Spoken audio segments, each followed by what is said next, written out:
皆様、本日も一日お疲れ様でした。神楽坂 CSA チャンネル、朗読者の神楽坂凛と申します。本日も皆様に良い眠りが訪れますように心を込めて朗読させていただきます。本日の朗読作品は、寝吹きの丘と眠るたぬき、春の星と蛍の手紙、小さな足跡と森のキータイムの3作品をゆったりと朗読させていただきます。皆様におかれましては、目を閉じ、リラックスして、静かな朗読の世界に耳を傾けてください。これからも皆様にたくさんの癒しをお届けできますように、お休み前にチャンネル登録を忘れずにお願いいたします。明日も皆様にとって素敵な一日となりますように、おやすみなさいませ。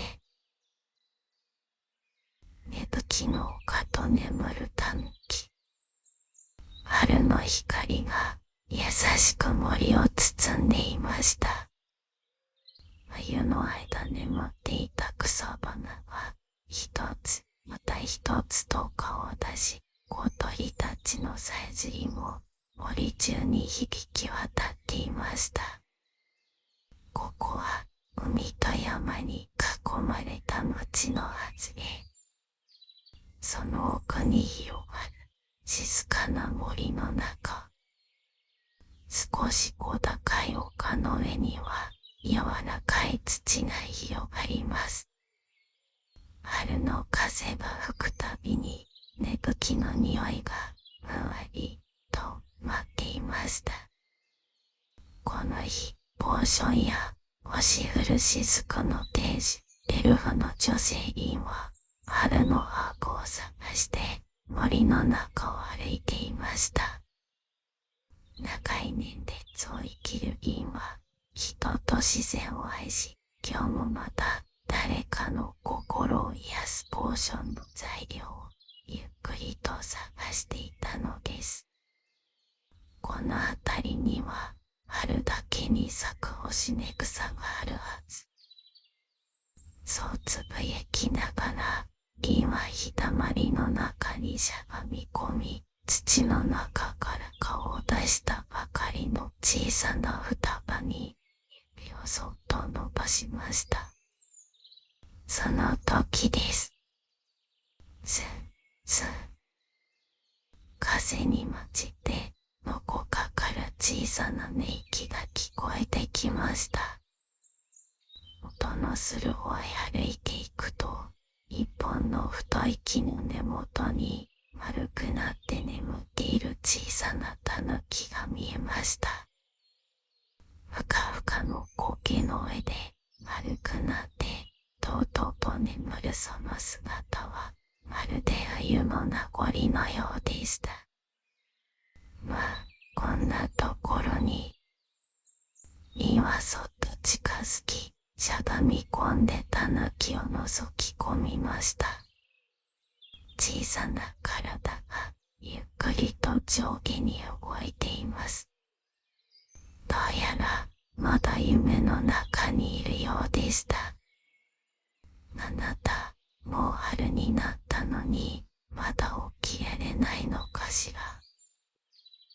そのタヌキの名前はボコ。銀が森に来ると時折見かけるまだ幼いタヌキの子です。ボコくん、目を覚まして、もう春ですよ。銀が優しく声をかけます。するとボコはむにゃむにゃと目をこすりながら少しだけ目を開けました。あれ、銀さん。あいや、ボコくん、随分と長い夢を見ていたのね。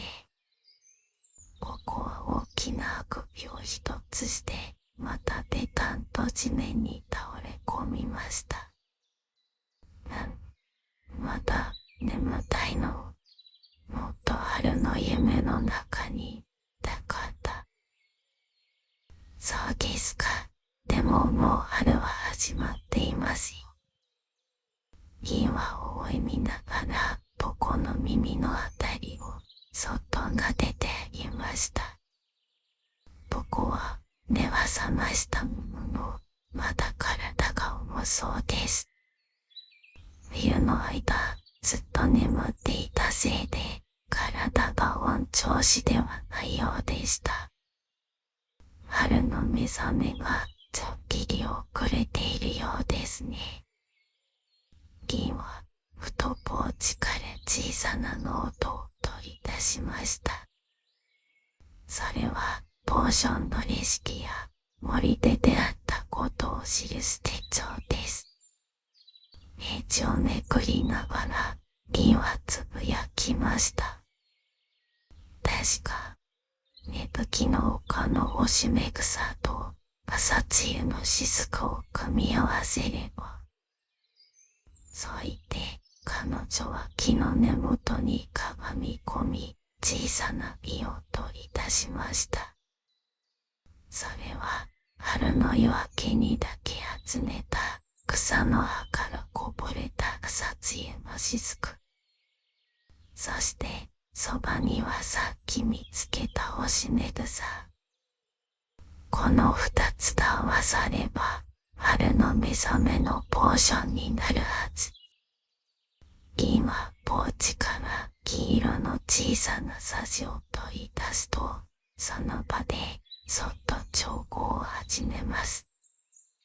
ポーションは淡い緑色の光をたたえながらゆっくりと混ざり合っていきました。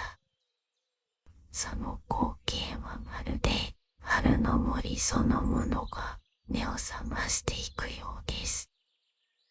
やがてポーションは小さな瓶の中で淡く輝きながら揺らめく液体となりました。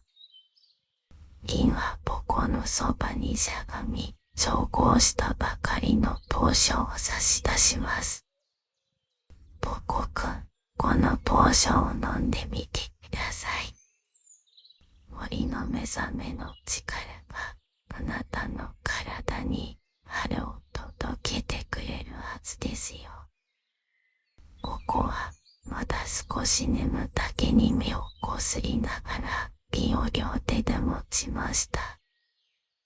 銀さんをくれるポーション、きっと温かい味がするんだろうな。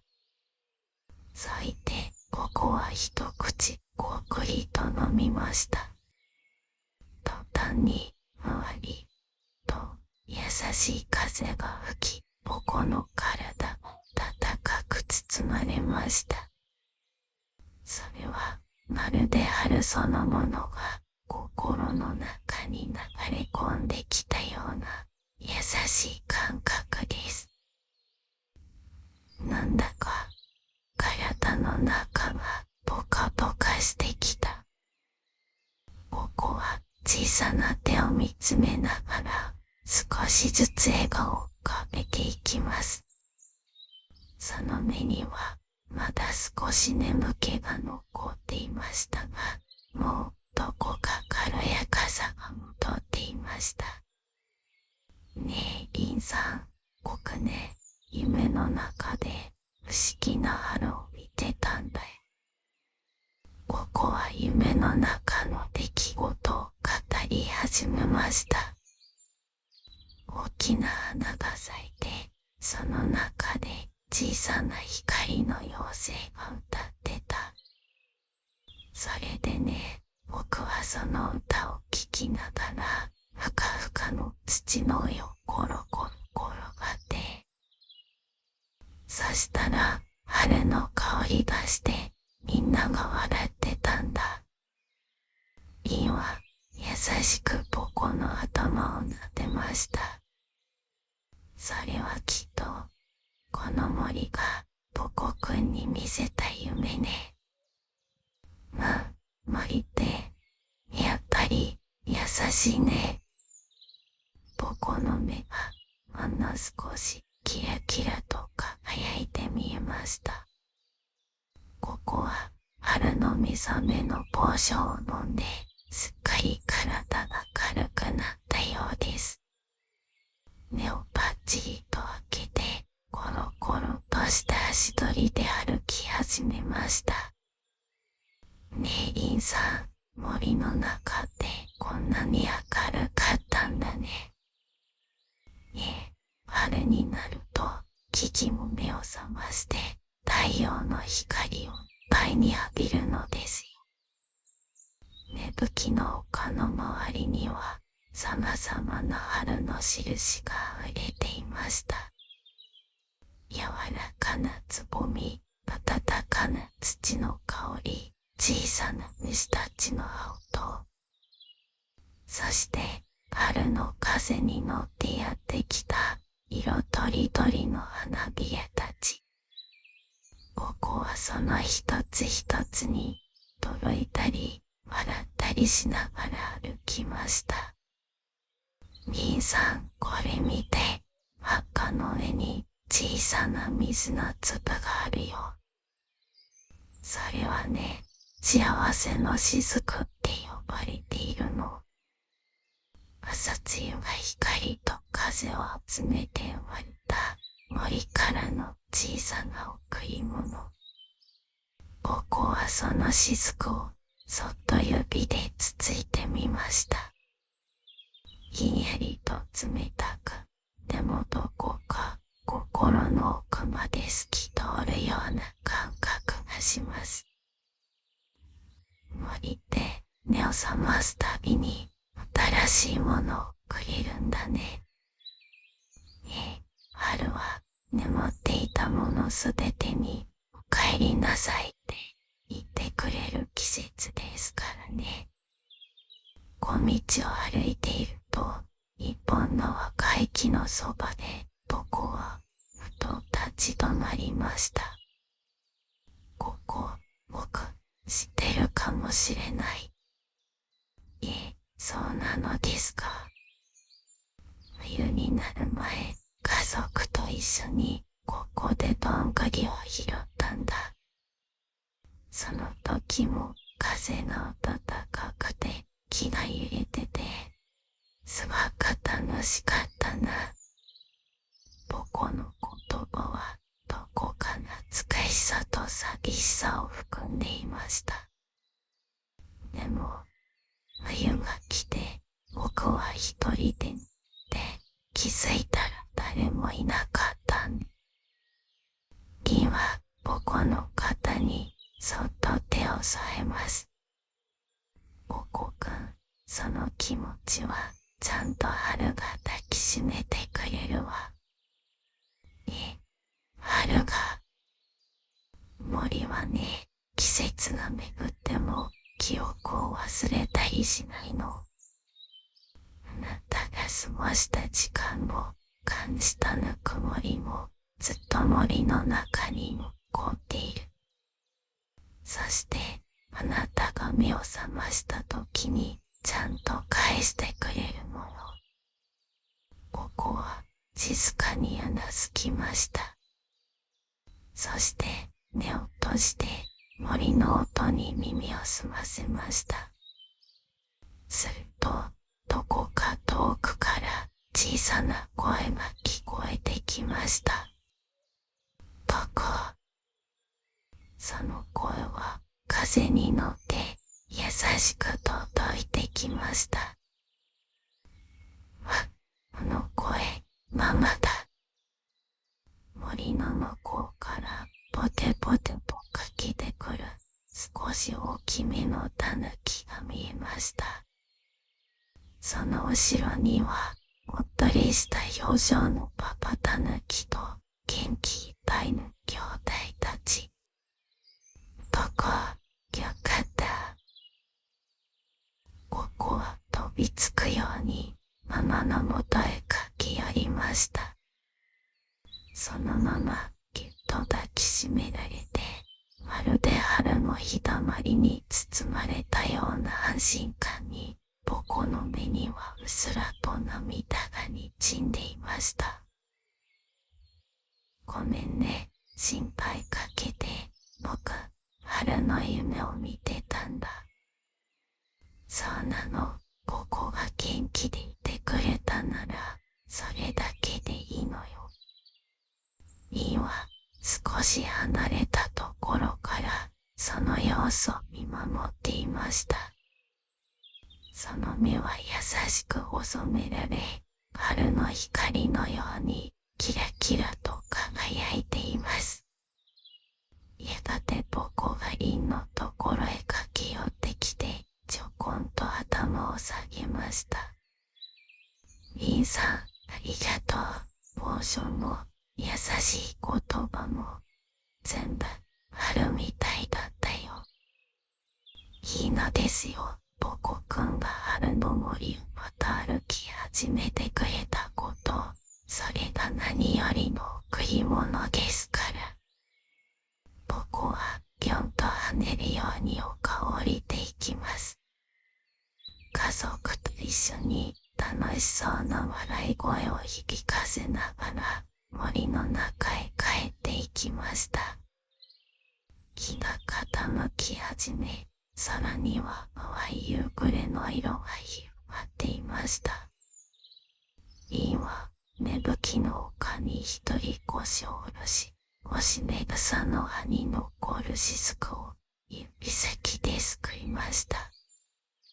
森が目を覚ますとき、それは誰かの心もそっと目覚めるときなのですね。ふと空を見上げると、東の空に一つまた一つと星が瞬き始めていました。春の夜もきっと素敵な夢を連れてきてくれるでしょう。そう言って銀はポーチの中から小さな銀を取り出しました。それは星の雫のポーション。枕元に滴垂らすだけで優しい夢が降りてくる。そんな魔法のような一滴。その星の雫のポーションに星根草の葉に残る雫をそっと加えました。そして僕たち家族のことを思いながら両手で瓶を包み込み、そっと祈ります。すると瓶の手元が淡く輝きました。このポーションには再会という名前をつけましょう。銀は微笑みながら瓶にそっとラベルを貼りました。そして手帳に今日の出会いを書き留め、そっと星型のスタンプを押します。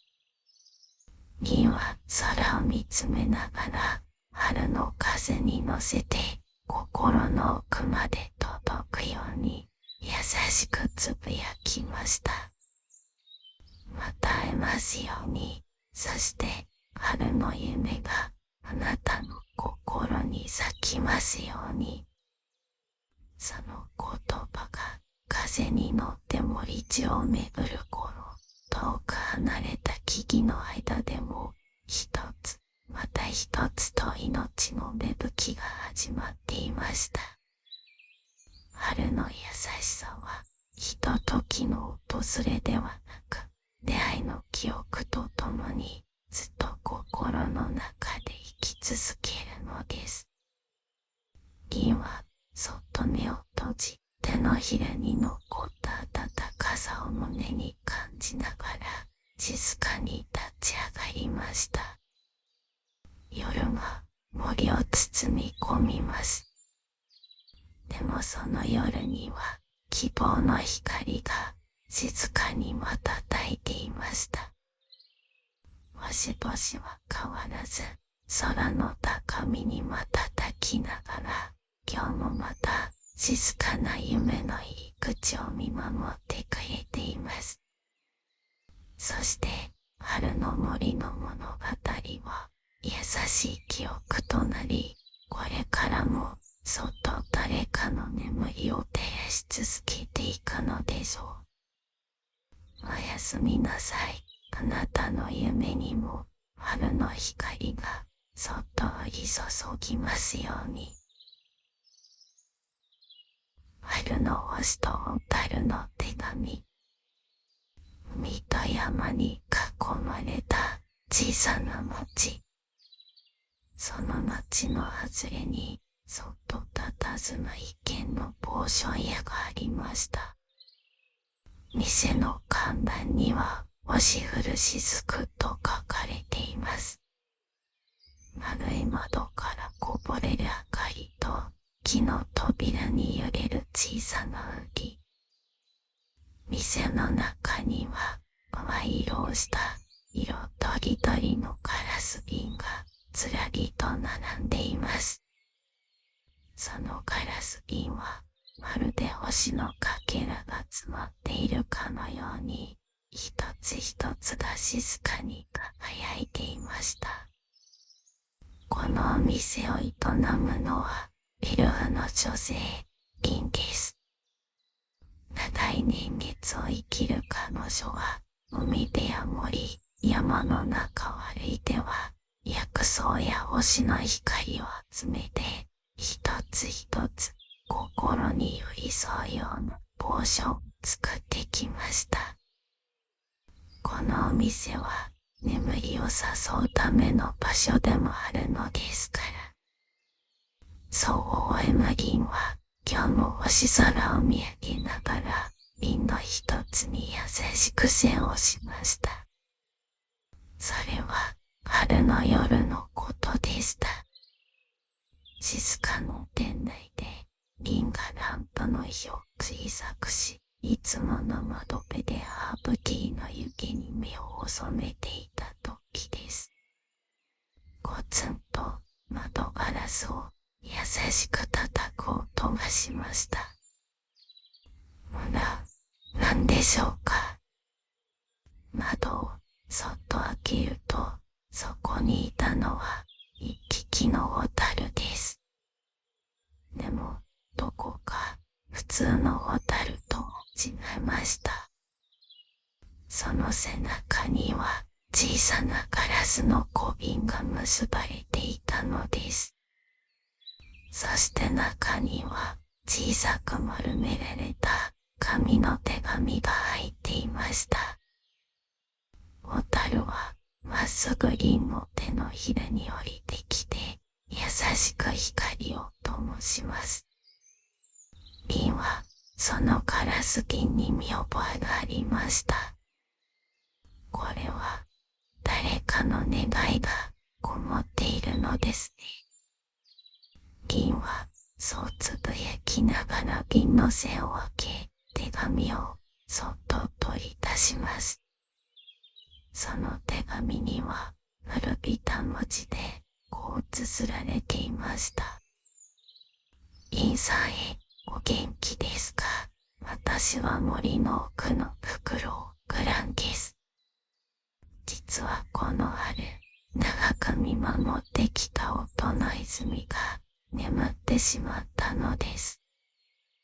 あの泉は森の声を集めて静かに変えてくれる場所。その声が静まり、森の動物たちも少し元気がなくなってしまいました。銀さん、どうかあの雫を持ってきてくれませんか。星の記憶が詰まった優しい目覚めのポーションをガヤより。銀は目を伏せ、静かにうなずきました。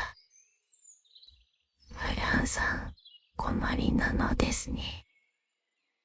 どの泉、それは森の奥深くにあり、夜になると森全体の音を集めて静かに変えてくれる不思議な泉です。リンはその泉のことをよく知っていました。そしてフクロウのクランもまた変わらず森を見守ってきた存在です。二人は森を見守る存在と森から薬草や雫などを恵みを分けてもらう存在として古くからの知り合いでした。銀は小さなランプに火を灯し、超高台の前に立ちました。使うのは星根草、そして星の雫、それから月影の葉。棚の奥から透明の小瓶を取り出すと、瓶はまるで祈るようにそれらを静かに混ぜていきました。瓶がゆっくりと作業していると、シュルンと瓶の中で光が揺らめき、まるで星の涙のような優しい光が生まれます。夫の泉を目覚めさせるための優しい目覚めのポーション完成です。瓶はそれを小さな布で包み、手提げのカゴにしまいます。窓辺の小樽は銀の動きをじっと見守っていました。彼はどうやらグラウンドをお願いした森までの案内役のようです。では出かけましょうか。静かな夜のうちに森へ。小樽はぽっと光を放ち、空へ舞い上がります。銀はその後ろを足音を立てずにゆっくりとついていきました。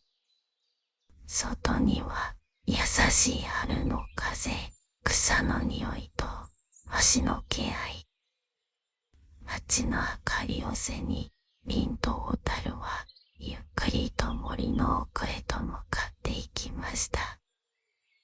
森の中はじんと静かでした。でもその静けさはどこか少し寂しいような、眠っているような不思議な雰囲気をまとっていました。木の葉のささやきも小川のせせらぎもどこか遠く感じます。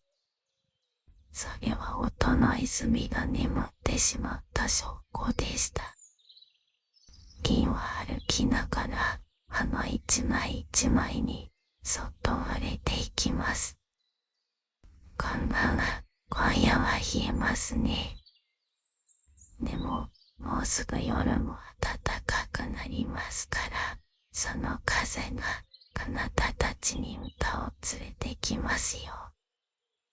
すると風が一筋枝を揺らし、遠くでふわりと花が開く音がしました。銀はそっと微笑みます。銀の前を飛んでいた小樽がいつの間にか銀の前でゆらゆらと飛んでいました。その飛び方はどこか不安げに見えます。大丈夫ですよ。心配しなくても森はちゃんと生きていますから。それを聞いて安心したのか、小樽が再び前に出て銀を導くように光を灯します。やがて森の奥の開けた場所に静かに音の泉が現れました。でも泉の水は月明かりの下でまるで眠っているようにどうたたえることはありません。泉のそばの大きな木の上にフクロウのグランは目を閉じて静かに止まっていました。リンさん、来てくれたのですね。グランさん、お久しぶりですね。音の泉の様子はどうですか。銀はグランと泉を交互に見ながら尋ねました。見ての通り、とても穏やかではあるが、夜になってもまるで眠っているかのように静かなのじゃ。銀はそっとカゴからポーション取り出します。その瓶の中で星の記憶の光がぼっと高く揺らめきました。森の空気が少しだけ変わったように感じられます。クラウさん、この目覚めのポーションを泉にそっと垂らします。そうすればきっと森は、リンは小さなガラス瓶を両手で包み込みながら泉のほとりにそっと腰を下ろしました。ポーションの中には星のかけらのような光が静かに揺れています。この泉は森の音だけでなく森の記憶も集めていたのですよ。フクロウのグラは木の枝から降りて瓶の隣に静かに並びました。その目は深い森のようにどこまでも穏やかでどこか懐かしさを感じさせます。そうなんじゃ、風のささやきも小川の調べも草花の笑い声もすべてこの泉が聞いていたのじゃ。でもある時から音が届かなくなってもみんな森の声が遠くに感じるようになってしまったのじゃ。リンはポーションの背を静かに吐きました。ほのかに甘く草の香りに似た香りが泉の周りにふわりと広がります。そしてひとしずか青色に輝く雫を泉の水面にそっと落としました。キちゃんとほんのかすかな音が森の奥へと響いていきました。すると風が枝を揺らし遠くの木々がざわざわとまるで森全体が目を覚ましたかのように揺れ始めたのです。そして泉の水面に小さな光が一つ回りと浮かび上がりました。それは光の雫でした。一つまた一つ泉の周りに光の雫がぽつりぽつりと灯り始めます。やがて泉の水が静かに揺れ動き、さざ波のような音が広がっていきました。チリチリンと水音に混じって小さな鈴のような透明な音が聞こえてきます。それはどの泉がまた歌い始めた合図でした。リンはそっと目を閉じます。聞こえます。これは森の声、森の心。クラも長く閉じていた目をゆっくりと開きました。リンさん、ありがとう。やはりお主のポーションには星の力が宿っておるのじゃ。泉の光は少しずつ森全体に広がっていきました。それはまるで春の星たちが夜空ではなく地上に舞い降りたかのように、草の葉がそよぎ、花のつぼみがそっと開きます。そして森のどこかから静かな鳥の声が聞こえてきました。銀の周りにはいつの間にか光の雫以来光がゆっくりと舞っています。それは森の目覚めを喜ぶホタルたちでした。ホタルたちはくるくると舞いながら銀の周りをゆっくりと飛び回ります。ありがとう、ホタルさん。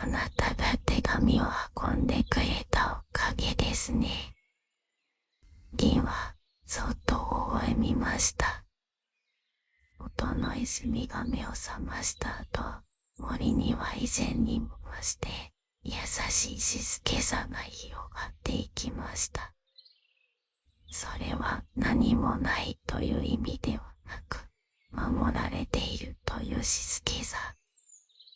柔らかな風の吹くたびに草や木が小さく揺れ、その度に小さな音がこぼれていきます。リンさん、泉が目覚めただけでなく、森も足も心の奥から穏やかになった気がするのじゃ。グランはそう言って目を細めました。リンは泉の周りに咲く小さな花を見つめながらぽつりとつぶやきました。静けさというのは輪を消してくれるのですね。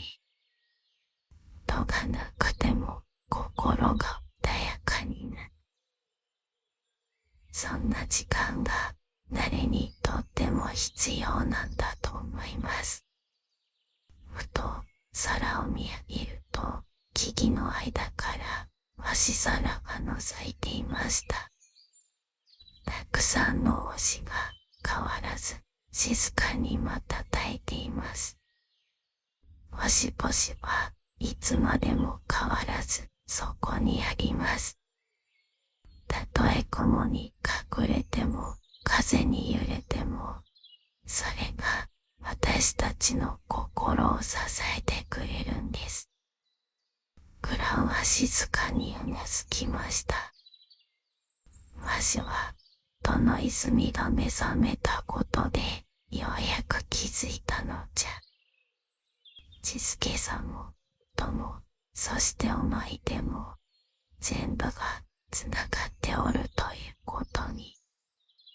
リンは少しだけ目を閉じてその言葉を胸の奥に染み込ませるように聞きました。そこから互いに何も話さず、音の泉が音を集めて光の雫にする小さな音に耳を傾けました。しばらく泉のほとりで過ごした後、リンはそっと立ち上がります。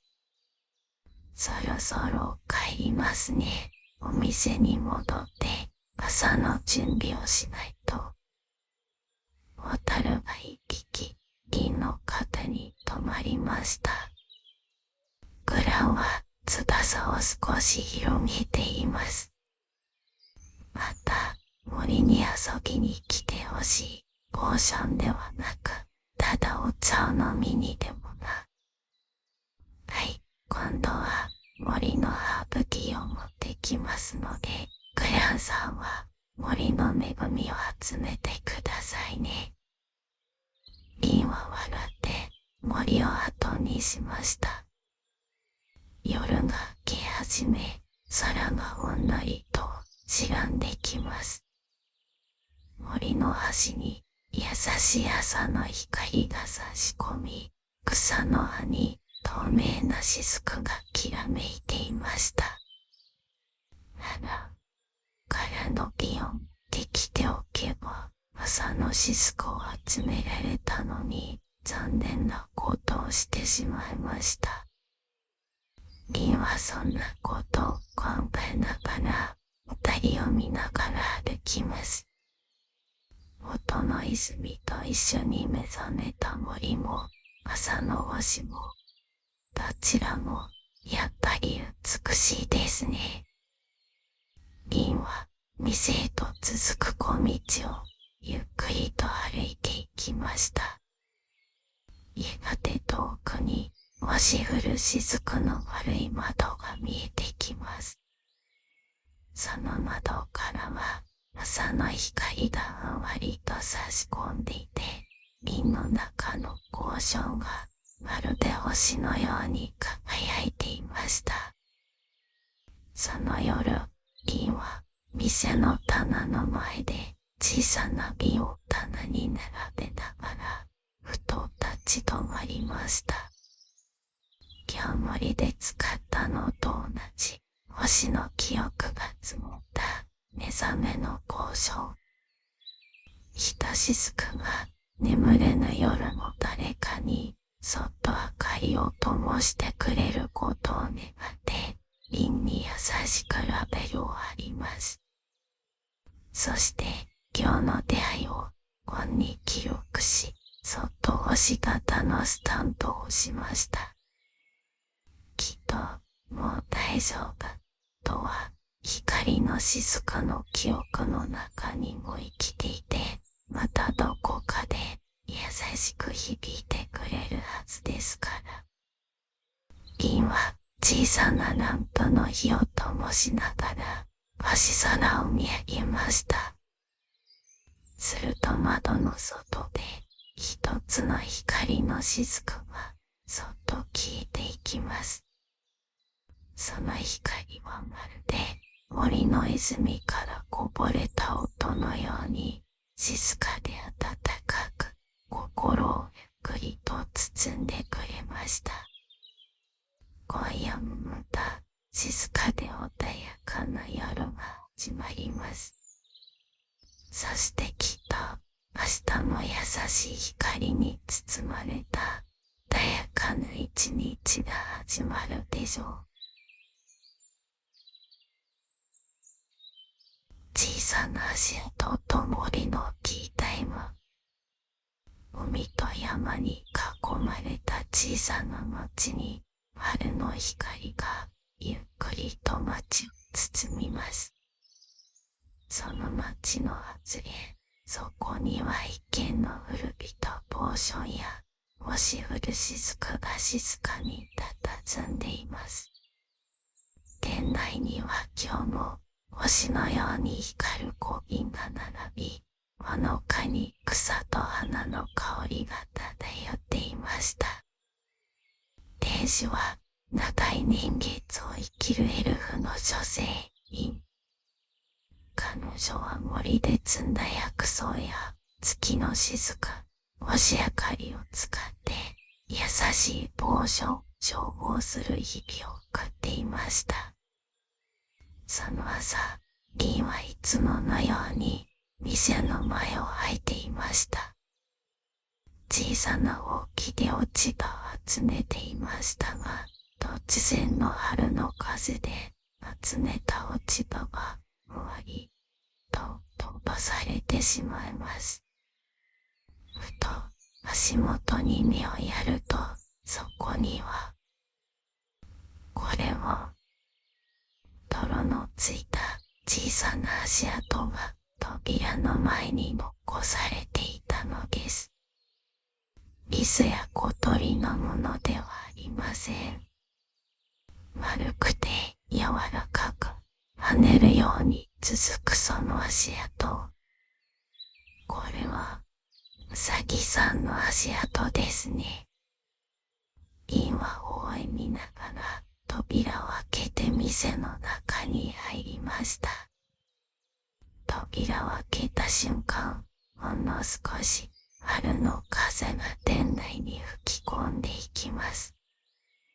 窓辺のレースのカーテンがゆらりと揺れ、棚に並んだ小瓶たちがかすかに音を立てました。それはまるで店が誰かの訪れをして小さな挨拶を返しているような音です。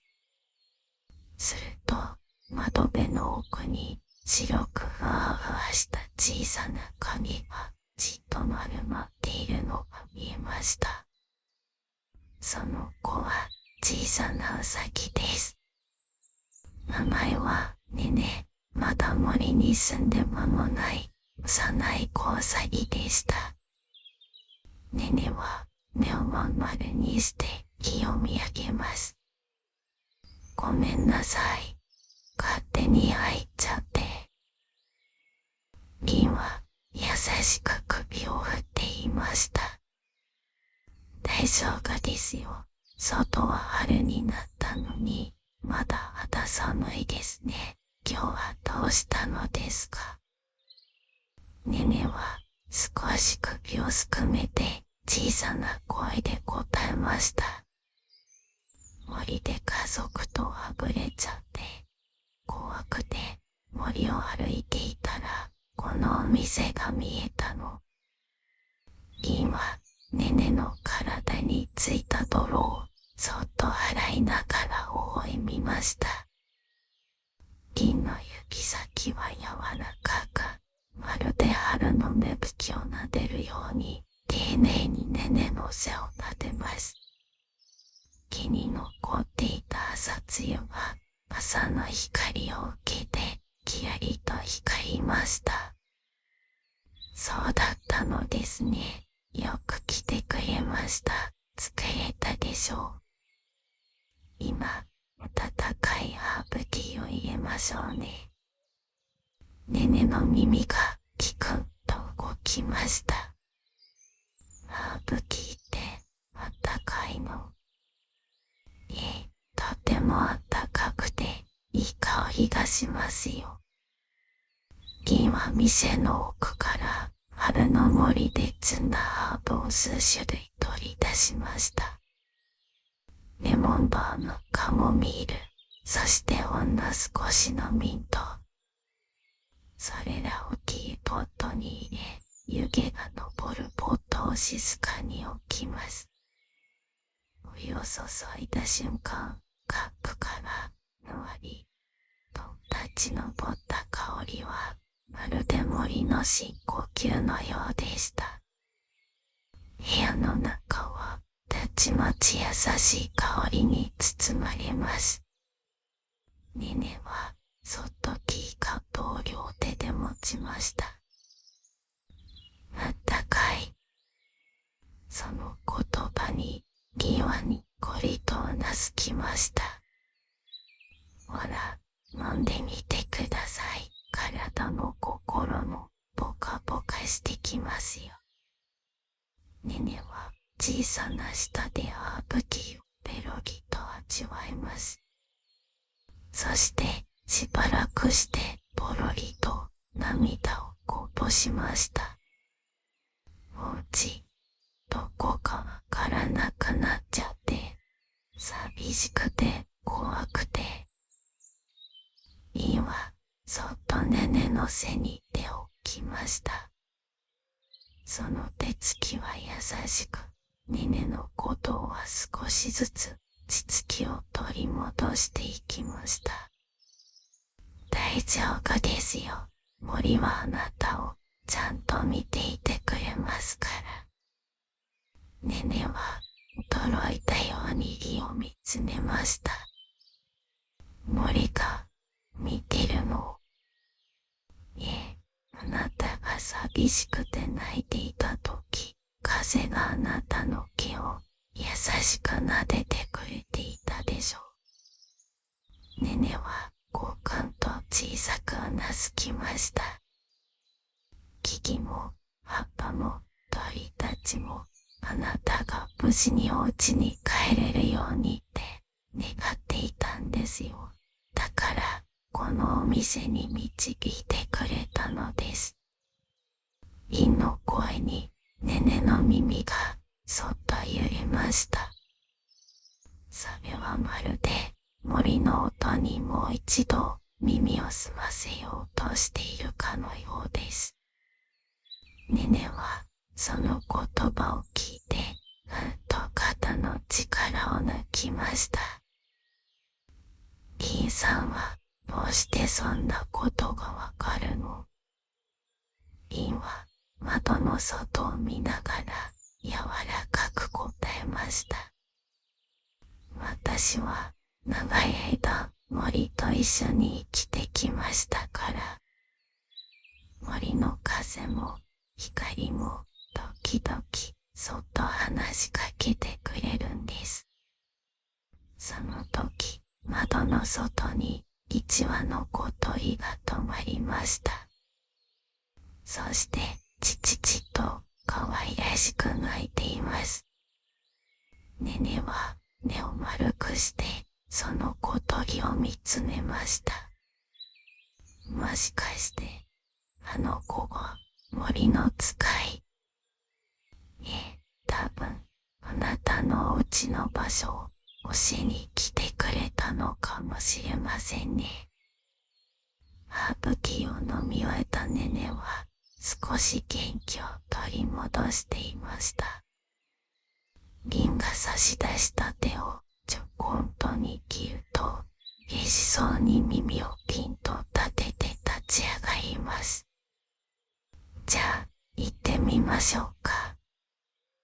リンは小鳥の後をたどるように、ネネと一緒に店の外に出ました。朝の森は柔らかな光に包まれていて、木々の葉が優しく風に揺れています。それはまるで大丈夫だよと森が言ってくれているような、心を温めてくれるものでした。ネネの小さな足跡が泥の上にポツポツと続いていきます。リンさん。ネネは立ち止まってぽつりと言いました。今日ここに来られてよかった。あのハーブティー、すごく安心する味だったよ。リンは遮断でネネの目線に合わせると優しく微笑みました。それはね、森の気持ちが入っているからなんですよ。森もあなたのことが大好きなんですから。ネネはぎゅっと目を閉じて、ぐっと力強くうなずきました。そして小鳥のさえずりが少し先の森の奥から聞こえてきます。それはまるでこっちだよと呼びかけるような優しい声でした。ネネとリンは小鳥の声を頼りに森の奥へと進んでいきます。春の森は優しい光で満ちていて、草の上には朝露がキラキラと光っていました。リンさん、この道、ちょっと知ってるかも。ネネは立ち止まり、耳をピンと立てて言いました。リンはその仕草を見て微笑みます。そう、きっとオチが近づいているのね。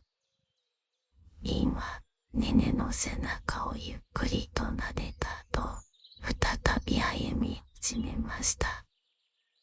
木々の間から差し込む光が二人を包み込むように照らしてくれています。しばらく歩くと、ネネの目が大きく開かれました。あの切り方、見たことある。そこには大きな苔むした切り角がありました。ネネの言葉通り、そこは以前家族と遊んだ場所でした。お母さんとお兄ちゃんとここでかくれんぼしたの。その言葉を口にした途端、草むらの向こうからパタパタと小さな足音が聞こえてきました。ネネ。それはネネのお兄さんの声でした。ネネのお兄さんが駆け寄ると、後ろからお母さんの姿を現します。ネネは目にいっぱいの涙を浮かべて駆け出しました。お母さん。二人はぎゅっと抱き合い、優しい春の風が二人をそっと包みます。リンは少し離れたところでその光景を見守っていました。そしてふっと目を細めてつぶやきます。よかった。森田ちゃんと導いてくれたのですね。ネネがリンの方を振り向きました。そして家族の元から離れてぴょんぴょんと跳ねてきます。リンさん、本当にありがとう。怖かったけど。でも、あのハーブティーを飲んだら、不思議と元気が出てきたよ。リンは柔らかくうなずきました。それはね、ネネちゃん自身の力です。あなたが勇気を出して森の中を歩いてきてくれたから。私はちょっとだけ手伝いをしただけですよ。ネネはもしもしと手を合わせながら言いました。あのハーブティーのうち忘れたくないな。そうしたらいつでも来てください。今度はお土産に持って帰れるようにしておきますから。ネネはパッと顔を軽くして大きくうなずきました。そしてお兄さんとお母さんの元に戻ります。お母さんは銀に何度も頭を下げ、ネネとお兄さんは何度も銀に手を振りました。銀はゆっくりとお店へと戻っていきました。軽く道すがら春の花がそっと揺れ、小鳥たちが木々の上でさえずっています。店に戻ると、キートットにはまだ少しだけあのハーブティーが残っていました。インはそれを窓辺の椅子に座ってそっとカップに注ぎます。ハーブティーは冷めてしまっていましたが、口をつけると不思議と温かさを感じました。その香りは森の中の朝の静かがハーブティーになったかのような香りでした。森のハーブティーは誰かを優しくするだけじゃない。リンはそっとつぶやきます。こうして私の心も温めてくれるのですね。リンはカップを持ちながら窓の外に目を向けました。そこには森の向こうでぴょんぴょんと元気に跳ねながらお兄さんと駆け回っているネネの姿が見えるような気がします。そう考えてリンは静かに目を細めました。その日の夜、押し降る雫はまた静かに明かりを灯していました。窓から見える星々はいつもと変わらず夜空で優しく瞬いています。リンは今日摘んできたハーブを丁寧に乾かしながら記録帳に文字を記していました。森のハーブティーは春のぬくもりと安心を届ける。効能は小さな勇気をそっと包み込む。その文字とネネたちとの出会いを書き、ページの端に星型のスタンプをポンと押しました。それは誰かの心に優しい記憶が生まれた歌詞、また再会を願う気持ちでした。今日も一つの物語が静かに終わっていきましたね。リンは窓の外を見ながらそうつぶやきます。外の空気は昼間よりも少し冷たくなっていましたが、どこか心地よくて、春の森が一日の終わりを静かに見送っているようでした。きっとネネちゃんの夢の中には森のハーブティーの香りと星の光がそっと瞬いているでしょう。カップの中の最後の一口を飲み干すと、リンは立ち上がり、光を優しく落としました。ままた明日も誰かの心をそっと包むようなポーションを作りましょう。カーテンの隙間から夜風がふっと吹き込み、銀の髪を優しく揺らしました。それはまるで今日という日のありがとうと告げているような静かな風です。静かな夜、森の奥の風が優しく店を撫でていきました。春の香りとともに今日という日が柔らかくとしていきます。そしてその静けさの中に小さな足跡と笑顔が確かに刻まれている。それは押し降る雫がそっと抱きしめている春の記憶のひと雫。そしてきっと明日もまた優しい朝が訪れることでしょう。ご清聴ありがとうございました。すでに眠りに疲れていれば幸いですが、まだご覧いただいている方はおられますか？おられましたらチャンネル登録をしていただけると嬉しいです。これからも心地よい朗読をお届けいたします。